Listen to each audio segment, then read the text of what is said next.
Hi welcome to SumanTV. నా పేరు Srikanth, managing director for ఆది ఇన్ఫో సొల్యూషన్స్.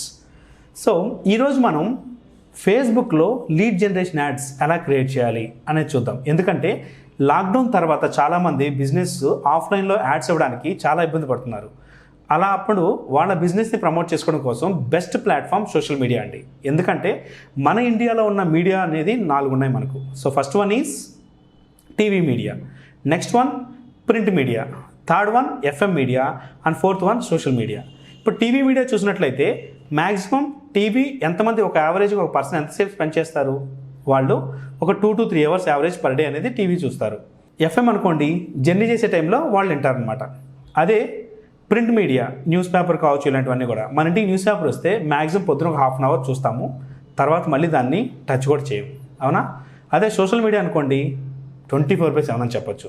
మధ్యరాత్రులు నిద్ర మెలకు వచ్చినా సరే ఫోన్ తీసుకొని they are watching social media, Facebook అని, ట్విట్టర్ అనేవి చూస్తున్నారు. మరి అలా మనం ఒక బ్రాండ్ క్రియేట్ చేసుకోవాలన్నా, మన బిజినెస్ తెచ్చుకోవాలన్నా సోషల్ మీడియాలో యాడ్ రన్ చేయడం అనేది one of the best way and cheapest వే అనమాట. మన గూగుల్తో కంపేర్ చేస్తే ఫేస్బుక్లో యాడ్ కాస్ట్ చాలా తక్కువ ఉంటుంది. బట్ ఒకటి చెప్తానండి, మీరు లీడ్ జనరేషన్ యాడ్స్ ఎప్పుడైతే ఫేస్బుక్లో చేసుకుంటున్నారో, ఒక లీడ్కి మనకి ఏదైతే వస్తున్నాయో ఆ లీడ్స్లో ఒక 100% లీడ్లో 70% మాత్రమే జెన్యూన్ ఉంటాయి. మిగతా 30% అనేది మేబీ యూజ్లెస్ లీడ్స్ వస్తాయన్నమాట. ఎందుకంటే మనకు ఒకటి గమనించాలి, ఒక యూజర్ ఫేస్బుక్ కానీ ఇన్స్టాగ్రామ్ కానీ ఎందుకు ఓపెన్ చేస్తాడంటే జస్ట్ ఫర్ ఎంటర్టైన్మెంట్ పర్పస్ కోసం యూజ్ చేస్తాడు, అవునా? మరి ఎంటర్టైన్మెంట్ పర్పస్ కోసం ఒక అతను వచ్చినప్పుడు ఆ పర్టికులర్ పర్సన్ మన యాడ్ కనిపిస్తే ఆ యాడ్లో కూడా ఆ పర్టికులర్ పర్సన్ ఆ యాడ్లో తను ఏం చేస్తాడంటే ఇలా పైకి స్క్రోల్ చేసేటప్పుడు if you feel that is interested, అది కొంచెం బాగుంది, ఇంట్రెస్ట్గా ఉందనుకుంటే దాన్ని క్లిక్ చేసి మనకు లీడ్ ఇస్తాడనమాట. కాబట్టి లీడ్ అనేది మనం వచ్చిన తర్వాత ఎంత తొందరగా మనం ఫోన్ చేసి ఫాలోఅప్ చేస్తే అంత బెనిఫిట్. ఓకే, మరి ఆ ఫేస్బుక్లో లీడ్ జనరేషన్ ఎలా క్రియేట్ చేయాలో చూపిస్తాను. So let's dive in. Okay, so ఇప్పుడు ఇది చూడండి, మనం ఫేస్బుక్లో యాడ్ రన్ చేయాలంటే ఫస్ట్ ఆఫ్ ఆల్ facebook.com మన ఫేస్బుక్ అకౌంట్ లాగిన్ అవ్వాలి. ప్రతి ఒక్కళ్ళ ఫేస్బుక్ అకౌంట్లో మనకు పర్సనల్ యాడ్ అకౌంట్ అనేది ఉంటుంది. సో ఆ పర్సనల్ యాడ్ అకౌంట్ ద్వారా మనం ఇది చేసుకోవచ్చు. సో ఫస్ట్ ఇక్కడ మీరు ఫేస్బుక్లోకి వెళ్ళిన తర్వాత ఇక్కడ మనకు మెనూ ఉంటుంది. కొంతమందికి ప్లస్ అనే ఐకాన్ ఉంటుంది. ఆ మెనూ క్లిక్ చేసి గో టు యాడ్స్. ఈ యాడ్స్ అనేది క్లిక్ చేసినప్పుడు ఏమవుతుందంటే మనకి ఇలా యాడ్ మేనేజర్ ఓపెన్ అవుతుంది. మీరు ఫస్ట్ టైం కనుక యాడ్స్ యాక్సెస్ చేస్తున్నట్లయితే మీకు ఈ డాష్బోర్డ్ రాదండి. కింద లెఫ్ట్ సైడ్లో ఈ ప్లేస్లో మనకు ఒక ఆప్షన్ వస్తుంది, గో టు యాడ్స్ మేనేజర్ అని చెప్పి. సో ఆ go to ads manager click చేస్తే మీకు ఈ పర్టికులర్ డాష్బోర్డ్ అనేది వస్తుంది అనమాట. సో ఈ డాష్బోర్డ్లో మనం ఫస్ట్ క్లిక్ ఆన్ క్రియేట్ అని క్లిక్ చేసి ఇక్కడ ఏ టైప్ ఆఫ్ యాడ్ మనం క్రియేట్ చేయాలి, అవేర్నెస్, కన్సిడరేషన్ అండ్ కన్వర్షన్. మనం లీడ్ జనరేషన్ యాడ్స్ రన్ చేయాలంటే అది కన్సిడరేషన్లో ఇక్కడ ఉంటుందన్నమాట. సో ఈ లీడ్ జనరేషన్ అనేది ఇక్కడ సెలెక్ట్ చేసుకొని క్లిక్ ఆన్ కంటిన్యూ క్లిక్ చేస్తాం.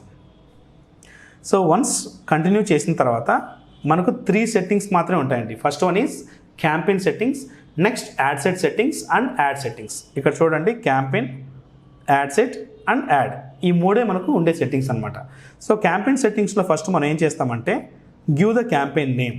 సపోజ్ నేను ఇప్పుడు ఒక రియల్ ఎస్టేట్ సంబంధించిన లీడ్స్ నేను జనరేట్ చేయాలనుకోండి. ఫర్ ఎగ్జాంపుల్ నేను ఇక్కడ రియల్ ఎస్టేట్ చెప్తున్నాను.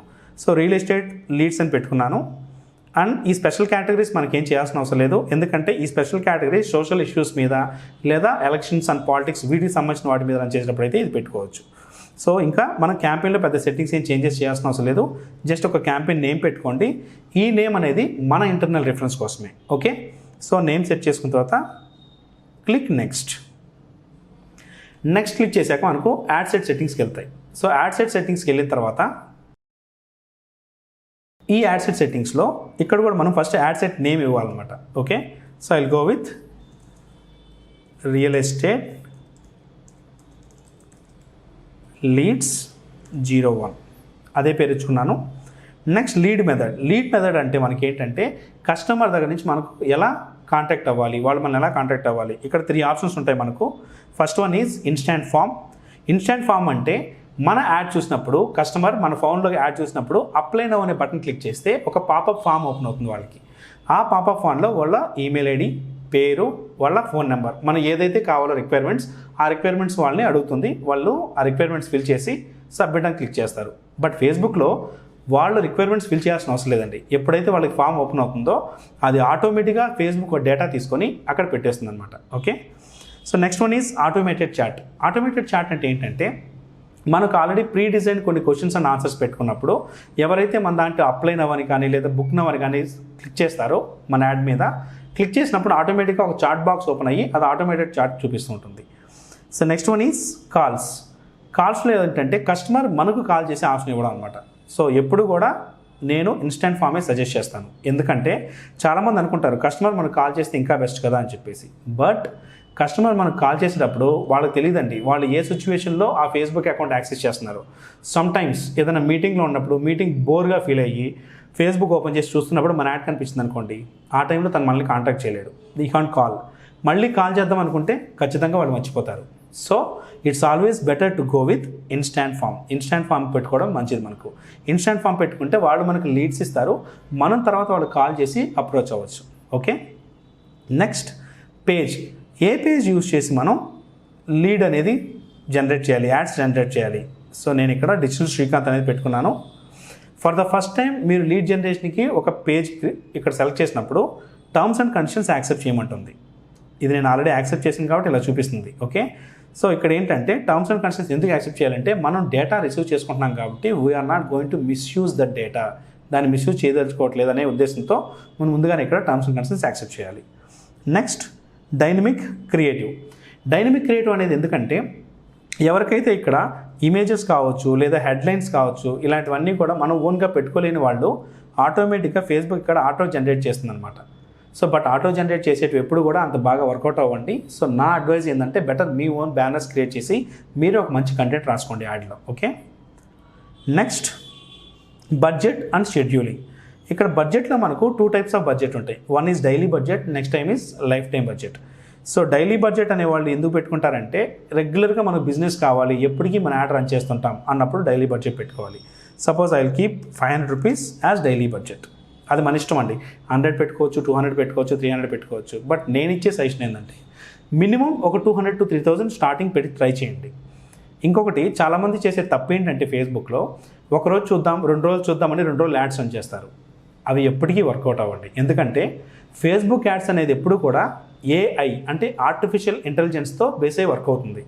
కాబట్టి ఫేస్బుక్లో మనం ఎప్పుడైతే యాడ్ రన్ చేస్తామో ఫేస్బుక్ కొత్తగా ఫస్ట్ నేర్చుకోవడానికి ట్రై చేస్తుంది మన యాడ్ గురించి. అంటే మనం ఇప్పుడు ఈరోజు యాడ్ పెట్టిన తర్వాత ఎలాంటి ప్రొఫైల్ వాళ్ళు మనకి ఎక్కువ రెస్పాన్స్ అవుతున్నారు, ఎలాంటి ప్రొఫైల్ వాళ్ళు మనకి లీడ్స్ ఇస్తున్నారు, ఇవన్నీ ఫేస్బుక్ నేర్చుకుంటూ ఉంటుంది. సో అట్లీస్ట్ ఒక ఫ్యూ డేస్ 1 or 2 days అది నేర్చుకోవడానికి టైం పడుతుంది అనమాట. తర్వాత ఏమవుతుందంటే ప్రాపర్గా ఎవరైతే మనకు లీడ్స్ ఇస్తున్నారో, ఎలాంటి ప్రొఫైల్ వాళ్ళైతే మనకు రెస్పాండ్ అవుతున్నారో అలాంటి వాళ్ళకే మన ఫేస్బుక్ యాడ్ కూడా చూపించడం స్టార్ట్ చేస్తుంది.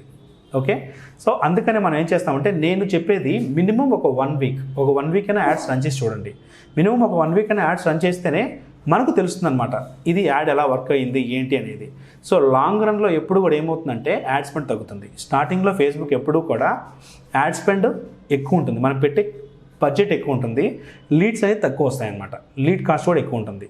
బట్ ఇదే విధంగా మనం కంటిన్యూ చేస్తూ వెళ్తే తర్వాత మనం స్కేలింగ్ ది యాడ్స్ అంటాం. యాడ్స్ క్రియేట్ చేసిన తర్వాత యాడ్స్ స్కేల్ చేసుకోవడం ఉంటుందన్నమాట. యాడ్స్ స్కేలింగ్లో ఏం చేస్తామంటే మన యాడ్ బడ్జెట్ ఏదైతే ఉందో దాన్ని తగ్గించుకుంటాం, లీడ్స్ అనేటివి పెంచుకుంటూ ఉంటాం. ఇలా మనం చేస్తాం. ఓకే, సో ఇక్కడ నేను డైలీ బడ్జెట్ 500 పెట్టాను. లైఫ్ టైం బడ్జెట్ అంటే కొంతమంది జస్ట్ ఈ పర్టికులర్ డేస్ వరకే, అంటే ఈవెంట్స్ పెట్టేవాళ్ళు వీళ్ళు ఏంటంటే ఈ సాటర్డే వరకే నాకు యాడ్స్ కావాలి, సండే నా ఈవెంట్ ఉంది అంటారు. దాని తర్వాత మళ్ళీ యాడ్ కూడా రన్ చేయాల్సిన అవసరం ఉండదు వాళ్ళకి. అలాంటప్పుడు లైఫ్ టైం బడ్జెట్ పెట్టుకొని వెళ్ళొచ్చు మనం. Okay, so next start date and end date. మీరు కావాలంటే మీరు స్టార్ట్ డేట్ ఎండ్ డేట్ పెట్టుకోవచ్చు. Next show more advanced options లాగా మనకి ఇక్కడ లీడ్ జనరేషన్లో ఏంటంటే మనకు ఆప్షన్ ఉండదు అనమాట, హైలైట్ అవ్వదు. ఇది run ads all the time throughout the day ads run అవుతాయి అనమాట. Next audiences. ఇది చాలా చాలా ఇంపార్టెంట్. ఫేస్బుక్ యాడ్స్లో మనకు సక్సెస్ అవ్వాలంటే 2 things. First one is audiences, correct ఆడియన్సెస్ని చూస్ చేసుకోవడం. సెకండ్ థింగ్ ఏంటంటే యాడ్ క్రియేట్ చేసే బ్యానర్, అది వీడియో కావచ్చు బ్యానర్ కావచ్చు. So first one is target audiences, second one banner. ఈ రెండింటిని బేస్ చేసుకొని మన ఫేస్బుక్ యాడ్ అనేది బ్రహ్మాండంగా రన్ అవుతుంది. మరి ఇక్కడ కస్టమ్ ఆడియన్సెస్ ఇనిషియల్గా మీకు అవసరం లేదు. ఇది మనకు కావాలంటే కస్టమ్ ఆడియన్సెస్ ఏంటంటే మన ఫేస్బుక్లో పిక్సెల్ అనేది ఉంటుంది, ఆ పిక్సెల్ ఇంటిగ్రేట్ చేసుకున్న తర్వాత మనం కస్టమ్ ఆడియన్స్ని క్రియేట్ చేసుకోవచ్చు. సో ఇక్కడ నెక్స్ట్ లొకేషన్స్. లొకేషన్స్లో మీకు ఇక్కడ 4 ఆప్షన్స్ ఉంటాయండి. ఫస్ట్ వన్ ఏంటంటే people living in or recently in to this location. మనం ఏ లొకేషన్ అయితే పెట్టుకుంటామో అక్కడ ఉన్నవాళ్ళు, అక్కడికి వచ్చి వెళ్తూ ఉన్నవాళ్ళు, వాళ్ళకి కనిపిస్తుంది. Second thing, people living in this location, ఎవరైతే ఆ లొకేషన్లో ఉంటున్నారో వాళ్ళకే కనిపించేలాగా. Third one, people recently in this location, ఎవరైతే రీసెంట్గా ఈ లొకేషన్కి వచ్చారో వాళ్ళకి చూపించడం. People travelling in this location, ఒక 200 కిలోమీటర్స్ దూరం నుంచి మనం పెట్టిన లొకేషన్కి ఎవరైతే ట్రావెల్ అవుతూ ఉన్నారో వాళ్ళకి చూపించడం. సో ఎప్పుడు కూడా it's always advisable to go with people living in this location, వీళ్ళకి చూపించుకోవడం బెస్ట్ మనం. మరి లొకేషన్స్ అనేది ఇక్కడ ఇండియా తీసేసి నేను I will go with my own location. Like ఇప్పుడు నేను హైదరాబాద్లో వాళ్ళకి చూపించాలంటే హైదరాబాద్ సెలెక్ట్ చేసుకుంటాను. ఇక్కడ మళ్ళీ 2 ఆప్షన్స్ ఉన్నాయండి. ఒకటి హైదరాబాద్ ప్లస్ 40 కిలోమీటర్స్ రేడియస్, అంటే హైదరాబాద్ ప్లస్ దాని చుట్టుపక్కల ఉన్న 40 కిలోమీటర్స్ రేడియస్లో ఎవరైతే ఉన్నారో వాళ్ళకి చూపించాలా, లేదా కరెంట్ సిటీ ఓన్లీ, అంటే ఓన్లీ హైదరాబాద్లో ఉండే వాళ్ళకి కనిపిస్తుంది అనమాట. ఇలా మనం ఎన్ని లొకేషన్స్ అన్నా యాడ్ చేసుకోవచ్చు. సికింద్రాబాద్,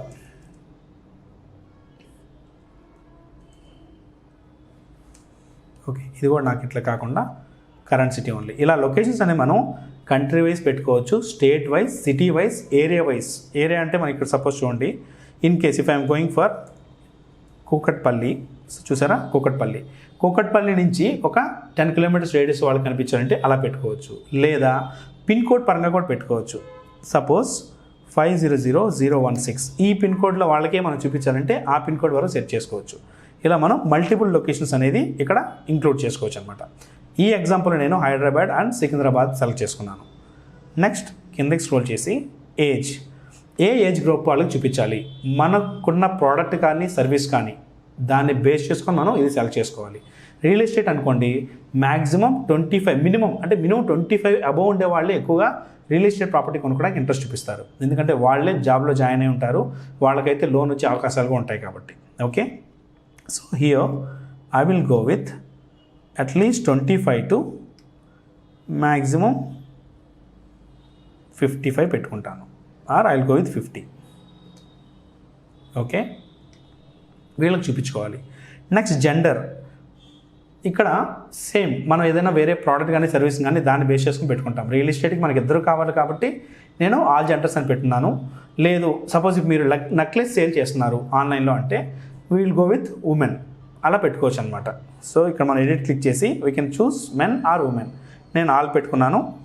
నెక్స్ట్ డీటెయిల్డ్ టార్గెటింగ్, ఇది చాలా ఇంపార్టెంట్. ఎవరికి మన యాడ్ చూపించాలి? సపోజ్ ఇప్పుడు నేను రియల్ ఎస్టేట్కి సంబంధించిన యాడ్ రన్ చేయాలంటే రియల్ ఎస్టేట్ ప్రాపర్టీస్ ఎవరు ఎక్కువ కొంటారండి? మ్యాక్సిమం ఐటీ కంపెనీలో జాబ్ చేసేవాళ్ళు కావచ్చు, లేదా గవర్నమెంట్ జాబ్ చేసేవాళ్ళు, ఇలా జాబ్ హోల్డర్స్ ఎక్కువ మంది రియల్ ఎస్టేట్లో ఇన్వెస్ట్ చేయడానికి ఇంట్రెస్ట్ చూపిస్తారు, లేదా బిజినెస్ చేసేవాళ్ళు వీళ్ళు అనమాట. సో మరి వాళ్ళని మనం ఎలా టార్గెట్ చేయాలి? హౌ టు టార్గెట్ ఇద్దాం? ఇక్కడ సాఫ్ట్వేర్ కంపెనీలో పనిచేసే వాళ్ళని నేను చూస్ చేసుకోవాలంటే సాఫ్ట్వేర్ ఇంజనీర్. సో ఇక్కడ నేను స్లోగా టైప్ చేస్తే ఇక్కడ చూసారా సాఫ్ట్వేర్ ఇంజనీర్. చాలామంది ఏం చేస్తారంటే ఫస్ట్ సెలెక్ట్ చేసుకుంటారు, బట్ ఇక్కడ మీరు చూడండి ఈ ప్లేస్లో ఇంట్రెస్ట్ అని ఉంది కదా, ఇది ఇంట్రెస్ట్ కింద జాబ్ టైటిల్. అంటే ఫస్ట్ వన్ ఏంటి, సాఫ్ట్వేర్ ఇంజనీర్ అంటే ఇంట్రెస్ట్ ఉన్న వాళ్ళు. సెకండ్ థింగ్ జాబ్ టైటిల్ అంటే సాఫ్ట్వేర్ ఇంజనీర్గా పనిచేస్తున్న వాళ్ళు. మనకు కావాల్సింది ఏంటి, సాఫ్ట్వేర్ ఇంజనీర్గా పనిచేస్తున్న వాళ్ళు. సో వీళ్ళని సెలెక్ట్ చేసుకుంటాం. ఎప్పుడైతే మనం ఒక ఆప్షన్ సెలెక్ట్ చేసుకుంటామో, సెలెక్ట్ చేసుకున్న తర్వాత సజెషన్ క్లిక్ చేస్తే దానికి రిలేటెడ్గా ఉండేటివన్నీ వస్తాయన్నమాట. Senior software engineer, web programmer, Java developer, వీళ్ళందరూ కూడా ఐటీ కంపెనీలో పనిచేసేవాళ్ళే. అలా మనం డెసిగ్నేషన్ పరంగా పెట్టుకోవచ్చు, లేదా కంపెనీస్ పరంగా పెట్టుకోవచ్చు. లైక్ ఐబిఎంలో పనిచేసేవాళ్ళు ఎంప్లాయీస్. ఓకే, ఐబిఎంలో పనిచేసే ఎంప్లాయీస్. నెక్స్ట్ సజెషన్స్, యాక్సెంచర్లో పనిచేసేవాళ్ళు, విప్రోలో పనిచేసేవాళ్ళు, టీసీఎస్ కంపెనీ, వీళ్ళందరూ కూడా ఎంఎన్సీ కంపెనీలో పనిచేస్తున్నారు కాబట్టి వీళ్ళ వరకే మనం చూపించుకునేలా పెట్టుకుంటాం. మనం ఇక్కడ చూస్ చేసిన ఆడియన్స్ని బట్టి మన ఇక్కడ రీచ్ అనేది మారుతూ ఉంటుంది. Potential reach 12,000. Okay, so 12,000 potential reach వచ్చింది. మనం ఇవి ఇంకా యాడ్ చేస్తూ ఉండే కొద్దే అవి పెరుగుతూ ఉంటారనమాట. 14కి వెళ్ళింది ఇలా. సో ఇక్కడ మనం సెలెక్ట్ చేస్తాం. ఇప్పుడు సాఫ్ట్వేర్ కంపెనీలు ఎవరైతే పనిచేస్తున్నారో వాళ్ళల్లో అందరికీ రియల్ ఎస్టేట్ మీద ఇన్వెస్ట్మెంట్ చేయాలని ఇంట్రెస్ట్ ఉంది కదా. సో ఇక్కడ మనం నారో ఆడియన్సెస్ అని సెలెక్ట్ చేసుకుంటాం. నారో ఆడియన్స్ సెలెక్ట్ చేసుకొని you can see real estate investing. Real estate investing మీద ఇంట్రెస్ట్ ఉన్న వాళ్ళు, అంటే ఎవరైతే సాఫ్ట్వేర్ కంపెనీలో పనిచేస్తున్నారో వాళ్ళల్లో ఎవరికైతే రియల్ ఎస్టేట్ మీద ఇన్వెస్ట్మెంట్ ఇంట్రెస్ట్ ఉంటుందో వాళ్ళకే మనం యాడ్ చూపిస్తాం. సో ఇలా టార్గెటెడ్ ఆడియన్స్కి మనకి యాడ్ చూపించడం వల్ల బెనిఫిట్ ఏంటంటే we can reach the targeted audiences. వాళ్ళకే మనది కనిపిస్తుంది కాబట్టి మనకు వచ్చిన లీడ్స్ని కన్వర్ట్ అవ్వడానికి ఎక్కువ అవకాశాలు ఉంటాయన్నమాట. ఓకే, సో ఈ విధంగా మనం ఆడియన్స్ సెలెక్ట్ చేసుకోవాలి. So choosing the audience is very important అండి. ఇక్కడ మీరు ఇలా చూస్ చేసుకోవచ్చు, లేదా బ్రౌజ్లోకి వెళ్ళి ఇక్కడ కూడా పెట్టుకోవచ్చు. లైక్ డీమోగ్రాఫిక్స్. ఇప్పుడు నేను సమ్ గిఫ్ట్ ఆర్టికల్స్ ఏదైనా సేల్ చేస్తున్నాను అనుకోండి, డీమోగ్రాఫిక్స్కి వెళ్ళి లైఫ్ ఈవెంట్స్, దీంట్లో మనకు యానివర్సరీ.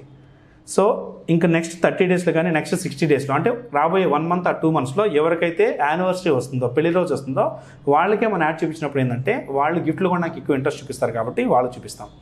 లేదా డేట్ ఆఫ్ బర్త్.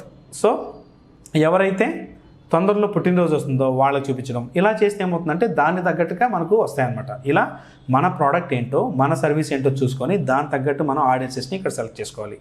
ఆడియన్సెస్ని సెలెక్ట్ చేసిన దాన్ని బట్టే మనకు ప్రాపర్ లీడ్స్ అనేది వస్తాయండి. ఓకే, సో వన్స్ ఇది ఆడియన్సెస్ సెలెక్ట్ చేసిన తర్వాత కిందకి వెళ్ళాక లాంగ్వేజెస్, ఏ లాంగ్వేజ్లో మనం యాడ్ పెట్టాలి. So click here, search language. ఇప్పుడు నాకు ఎవరికైతే ఇంగ్లీష్ వచ్చో వాళ్ళందరికీ చూపించాలి, నెక్స్ట్ తెలుగు వచ్చిన వాళ్ళకి, అండ్ నెక్స్ట్ హిందీ వచ్చిన వాళ్ళకి.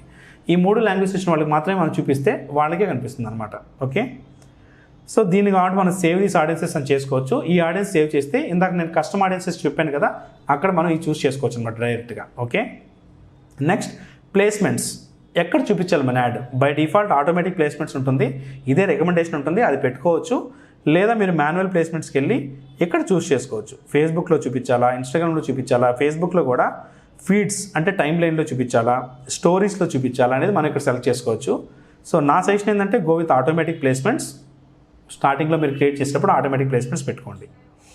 Then cost control. ఇనీషియల్గా కాస్ట్ కంట్రోల్ చేయకండి. కాస్ట్ కంట్రోల్ ఎప్పుడు చేసుకోవాలంటే ఒకవేళ మనకు లీడ్ కాస్ట్ ఎక్కువ పడుతుంది అన్నప్పుడు, అప్పుడు కాబట్టి దీన్ని మాడిఫై చేసుకోవచ్చు. ఓకే, ఈ విధంగా ఒక కంప్లీట్ యాడ్ సెట్ ప్రాపర్ వేలో మనం చేసుకోవాలి. ఈ యాడ్ సెట్టే చాలా ఇంపార్టెంట్ అండి. మనం టార్గెటెడ్ కస్టమర్స్కి రీచ్ అవ్వాలంటే ఆ యాడ్ సెట్టే మనకు చాలా important. Okay, so next add.